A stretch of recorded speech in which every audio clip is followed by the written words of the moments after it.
वहिनी आपल्याला त्याला शोधायला हवं ग. वहिनी प्लीज तू जाऊ नकोस ग, प्लीज जाऊ नकोस तू. आधी उगाच हट्ट करू नकोस. करणार करणार मी हट्ट वहिनी. वहिनी पुन्हा आई समोर हट्ट करायचा नाही तर मग कोणासमोर करायचा ग. वहिनी तू आजपर्यंत मला माझ्या आईप्रमाणे सांभाळत आलीस. मी तुला माझ्या आईला नाही जाऊ देणार का. मी नाही जाऊ देणार. हे बघ तू उगाच काळजी करू नकोस. सचिन येईल एवढ्यात. तुझ्या स्वयंपाकाचं बघ. सचिन आला की आपण लगेच जेवायला बसूया. आज घरापर्यंत गुंड आली. दादांना त्या गुंडांपासून धोका आहे हे ठाऊक असूनही वहिनी निघून का जात आहेत. मानसी वहिनीविषयी वाटेल ते बोलू नकोस. तुझ्यापेक्षा जास्त संकटांचा सामना केलाय तिने एकटीनं. या घरावरती जेव्हा कधी संकट आली तेव्हा तिने धैर्याने तोंड दिलं. कधीच पळकुटेपणा केला नाही.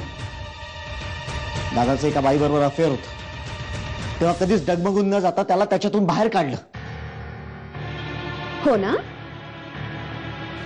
हे सगळं जर का त्यांना आधीच ठाऊक होतं तर मग ते आत्ताच का जात आहेत. आणि त्या शारदा प्रकरणाचं तुम्ही सांगू नका. ते अख्ख्या जगाला ठाऊक आहे. आणि मला एक कळत नाहीये वहिनींना त्या गोष्टीचं आत्ता का वाईट वाटतंय. इतके दिवस केलं ना सहन, मग आता काय प्रॉब्लेम आहे. मानसी दादा तर गेलेच आहे. आता याही चालले. म्हणजे ही सगळी संकट आपण दोघांनी निस्तरायची आहेत का. राजाराम काका लगेच केस मागं घेणार आणि तो आणि त्याची ती प्रियांका दोघही केस मधून सुटणार. मी तुला सांगते हे नक्की त्या बाईचं कारस्थान आहे बघ. ती काही सरळ आहे का. पार पोचलेली बाई आहे ती. आणि तुझा नवरा तिच्या तालावर नाचतोय. या वेळेला तू फार भावनिक होऊन विचार करू नको नेहा. जरा तटस्थपणेच वाग. सगळ्या गोष्टींची शहानिशा झाल्याखेरीज त्याच्यावर विश्वास ठेवू नको. नाहीतर तुलाच त्याचा त्रास होईल. मी कितीही कामात असलो, अगदी मीटिंग मध्ये जरी असलो तरी तुझा फोन नक्की रिसीव्ह करेन असं म्हणाला होतात तुम्ही. साधारण 100 फोन केले असतील मी तुम्हाला. तुमचा फोन स्विच ऑफ होता. देवाने इतकं प्रेम करणारी बायको माझ्या पदरात घातली आणि मीच तिला झिडकारून दिला. नेहाला किती काळजी आहे माझी. आणि ती प्रियांका ती तर विसरूनच गेली मला. माझ्या पैशावर हाऊस मौज करतेय. मी नेहाचं खरं प्रेम कधी समजूच शकलो नाही.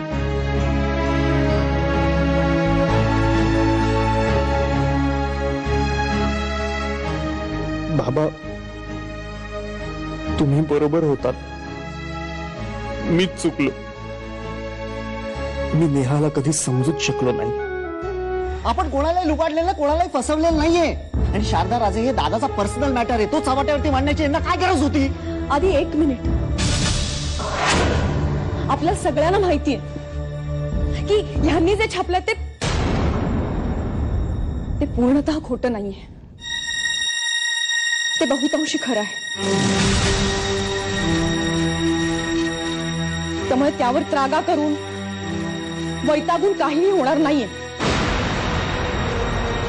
त्यापेक्षा डोकं शांत ठेवून या सगळ्यातून बाहेर कसं पडायचं ते बघूयात.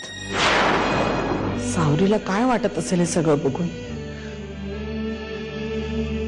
काय वाटणार. नशिबाचे भोग आहेत. भोगते बिचारे. शेवटपर्यंत मी साथ देईन तुला. काय काळजी करू नको. काही होऊ देणार नाही. सगळ्याचा बंदोबस्त करेन.